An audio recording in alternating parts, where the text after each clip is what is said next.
Hello friends, নমস্কার। আপনাকে স্বাগত করছি আমার এই ইউট্ୟୁବ୍ ଚ୍ୟାନେଲରେ।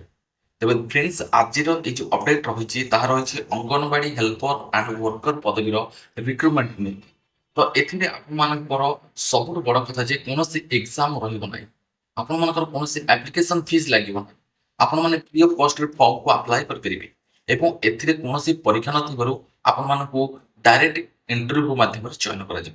ଗଭର୍ଣ୍ଣମେଣ୍ଟ ଚାକିରି ରହିଛି ଫ୍ରେଣ୍ଡସ୍, ଆପଣମାନଙ୍କର ସାଲାରୀ ବହୁତ ବଢ଼ିଆ ରହିଛି।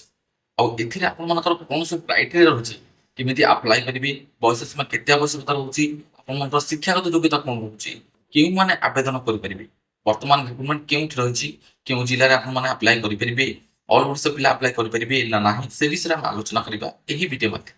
ତେବେ ନିହାତି ରୂପେ ଭିଡ଼ିଓଟିକୁ ଶେଷ ଯାଏଁ ଦେଖିବେ, ଯାହାଦ୍ୱାରା କି ଫୁଲ୍ ଇନଫର୍ମେସନ୍ ଆପଣମାନେ ପାଇପାରିବେ ଏବଂ ଫର୍ମକୁ ଆପ୍ଲାଏ ବି କରିପାରିବେ। ତ ନିହାତି ରୂପେ ଭିଡ଼ିଓଟିକୁ ଶେଷ ଯାଏଁ ଦେଖିଲେ ଡିଟେଲ୍ସ ଅପଡେଟ୍ ଜାଣିପାରିବେ।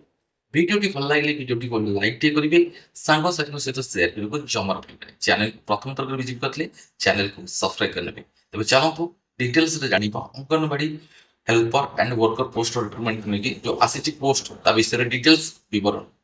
ଏବେ ଦେଖନ୍ତୁ ଫ୍ରେଣ୍ଡସ୍, ଆପଣମାନଙ୍କର WCT ଓଡ଼ିଶା ଅଙ୍ଗନବାଡ଼ି ହେଲ୍ପର ଯେଉଁ ରିକ୍ରୁଟମେଣ୍ଟ ରହୁଛି 2026 ତରଫରୁ, ଏହା ଜିଲ୍ଲା ଭିତ୍ତିକ ରହୁଛି। ପ୍ରାୟ ସବୁ ଜିଲ୍ଲାରେ ଆପଣମାନଙ୍କର ଗୋଟେ ପରେ ଗୋଟେ ନିଯୁକ୍ତି ବାହାରିବାରେ ଲାଗିଛି ଏଇ ଅଙ୍ଗନବାଡ଼ି ହେଲ୍ପର ପୋଷ୍ଟ ଲାଗି। ଏଥିରେ ସର୍ବନିମ୍ନ ଯୋଗ୍ୟତା ମୁଁ ଆପଣମାନଙ୍କୁ କହି ରଖୁଛି, 10ମ ପାସ୍ ରଖାଯାଇଛି। କେତେକ ଜିଲ୍ଲାରେ +2 ପାସ୍ ମଧ୍ୟ ରଖାଯାଇଛି। ସମସ୍ତଙ୍କ ପାଇଁ ଆପଣମାନଙ୍କର ବୟସ ସୀମା ଏଠି 18 ବର୍ଷରୁ 35 ବର୍ଷ ରଖାଯାଇଛି। ସରକାରୀ ନିୟମ ଅନୁସାରେ ଆପଣମାନଙ୍କର ବୟସରେ ମଧ୍ୟ ରିହାତି ରହିଛି।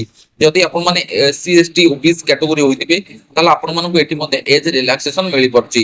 ତେବେ ଏଇ ଯୋଉ ପୋଷ୍ଟ ଆସୁଛି ଭିନ୍ନ ଭିନ୍ନ ଜିଲ୍ଲାରେ ଭିନ୍ନ ଭିନ୍ନ ପୋଷ୍ଟ ରହିଛି। ଆପଣମାନଙ୍କର କୋଉ ଜିଲ୍ଲାରେ 5ଟି ପୋଷ୍ଟ ରହିଛି, କୋଉ ଜିଲ୍ଲାରେ 10ଟି ପୋଷ୍ଟ ରହିଛି, କୋଉ ଜିଲ୍ଲାରେ 15ଟି ପୋଷ୍ଟ ମଧ୍ୟ ରହିଛି।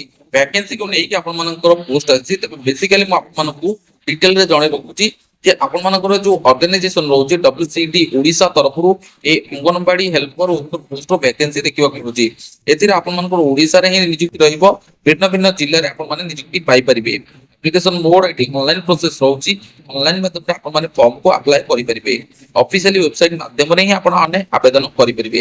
ତେବେ ଏଠି ସିଲେକ୍ସନ ପ୍ରୋସିଜିଅର କ'ଣ ରହୁଛି ମୁଁ ଆପଣଙ୍କୁ କହି ରଖୁଛି, ଏଥିରେ କୌଣସି ଏକ୍ସାମ ହବ ନାହିଁ। ନୋ ଏକ୍ସାମ, ଠିକ ଅଛି, ନୋ ଏକ୍ସାମ। ଆପଣମାନଙ୍କର ଏଠି ନୋ ଏକ୍ସାମ, ତା ସହିତ ନୋ ଏକ୍ସାମ ଫିସ୍ ଆପଣମାନଙ୍କର କିଛି ଲାଗିବ ନାହିଁ।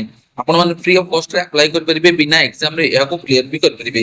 ଏଠି ଆପଣମାନଙ୍କର 10th କିମ୍ବା +2 ର ମାର୍କସିଟ୍ ଅନୁସାରେ ଆପଣଙ୍କର ମେରିଟ୍ ଲିଷ୍ଟ ଜାରି ହେବ। ତାପରେ ଆପଣମାନଙ୍କର ସାର୍ଟିଫିକେଟ ଡକୁମେଣ୍ଟ ଭେରିଫିକେସନ ରହିବ। ଫାଇନାଲ ସିଲେକ୍ସନ ହେଲା ପରେ ଆପଣମାନଙ୍କୁ ଏଠି ନିଯୁକ୍ତି ଦିଆଯିବ। ତେବେ ନିଯୁକ୍ତିରେ ଆପଣମାନଙ୍କର ବହୁତ ଭଲ ସାଲାରୀ ରହିଛି, ଯାହାକୁ ଆପଣମାନେ ଅଫିସିଆଲ ନୋଟିଫିକେସନ ଚେକ୍ କରିପାରିବେ। ଭିନ୍ନ ଭିନ୍ନ ଜିଲ୍ଲାରେ ସାଲାରୀ ମ୍ୟାଟର କରୁଛି।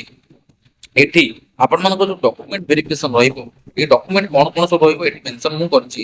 ତେବେ ଦେଖନ୍ତୁ 10th ମାର୍କସିଟ୍ ସାର୍ଟିଫିକେଟ ଏବଂ +2 ମାର୍କସିଟ୍ ମଧ୍ୟ ସାର୍ଟିଫିକେଟ ଆବଶ୍ୟକତା ଆପଣମାନଙ୍କର ପଡ଼ିବ। ଆଧାର କାର୍ଡ ପଡ଼ିବ, ଆବଶ୍ୟକତା ରେସିଡେନ୍ସ ସାର୍ଟିଫିକେଟ ଆବଶ୍ୟକତା ପଡ଼ିବ, କାଷ୍ଟ ସାର୍ଟିଫିକେଟ ଆବଶ୍ୟକତା ପଡ଼ିବ ଯଦି ଆପଣ SC ST ହୋଇଥିବେ, ଏବଂ ପାସପୋର୍ଟ ସାଇଜ ଫଟୋଗ୍ରାଫର ଆବଶ୍ୟକତା ପଡ଼ିବ, ସିଗ୍ନେଚର ଆବଶ୍ୟକତା ପଡ଼ିବ, ମୋବାଇଲ ନମ୍ବର, ଇମେଲ ଆଇଡିର ଆବଶ୍ୟକତା ପଡ଼ିବ। ଏବଂ ଏଇ ସବୁ ଫର୍ମ ପକେଇଲା ବେଳେ ଆପଣଙ୍କର ଏଇ ସବୁ ଡକୁମେଣ୍ଟ ନିହାତି ଆବଶ୍ୟକତା ପଡ଼ିବ ଏବଂ ଡକୁମେଣ୍ଟ ଭେରିଫିକେସନ ମଧ୍ୟ ଏଇ ଡକୁମେଣ୍ଟ ଗୁଡ଼ିକ କରାଯିବ। ତେବେ ନିହାତି ରୂପେ ଯଦି ଆପଣମାନେ ଏହି ଫର୍ମକୁ ଆବେଦନ କରିବାକୁ ଚାହୁଁଛନ୍ତି ତାହେଲେ ମୁଁ ଆପଣମାନଙ୍କୁ କହି ରଖିବି, ଭିଡ଼ିଓର ଡିସ୍କ୍ରିପସନରେ ଆମ ଟେଲିଗ୍ରାମ ଚ୍ୟାନେଲର ଲିଙ୍କ ରହିଛି, ଯୋଉଠି କ୍ଲିକ୍ କରିକି ଆପଣମାନେ ଆମ ଟେଲିଗ୍ରାମରେ ଜଏନ୍ କରିବେ। ଟେଲିଗ୍ରାମରେ ଜଏନ୍ କରିସାରିଲା ପରେ ମୁଁ ସେଠି ନୋଟିଫିକେସନର ଲିଙ୍କ ସବୁ ସେୟାର କରିଦେଇଛି। ଯୋଉ ଯୋଉ ଜିଲ୍ଲାରେ ଆପଣମାନଙ୍କର ଏ ସବୁ ଅପଡେଟ୍ ଆସିଛି, ଡକୁମେଣ୍ଟ ଆସିଛି, ମୁଁ ଆପଣମାନଙ୍କ ପାଇଁ ସେୟାର କରିଦେଇଛି। ତେଣୁକରି ଆପଣମାନେ କ'ଣ କରନ୍ତୁ, ମୋ ଟେଲିଗ୍ରାମରେ ଜଏନ୍ କରନ୍ତୁ। ଟେଲିଗ୍ରାମରେ ଜଏନ୍ କରିକି ସେ ନୋଟିଫିକେସନ ଗୁଡ଼ିକ ଡାଉନଲୋଡ କରନ୍ତୁ।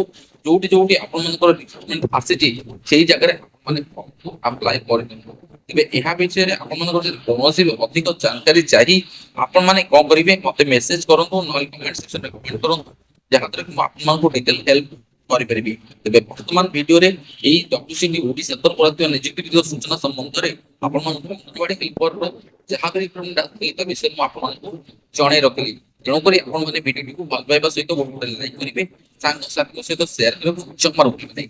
ଚ୍ୟାନେଲକୁ ପ୍ରଥମ ଥର ଭିଜିଟ୍ କଲେ ଚ୍ୟାନେଲକୁ ସବସ୍କ୍ରାଇବ କରିବେ। ଏଇଭଳି latest update time to time ମାନେ ପାଇପାରିବେ। ପୁଣି ଦେଖା ହେବା ନେକ୍ସଟ ଅପଡେଟରେ। ସେ ପର୍ଯ୍ୟନ୍ତ ବିଦାୟ। ଜୟ ଜଗନ୍ନାଥ।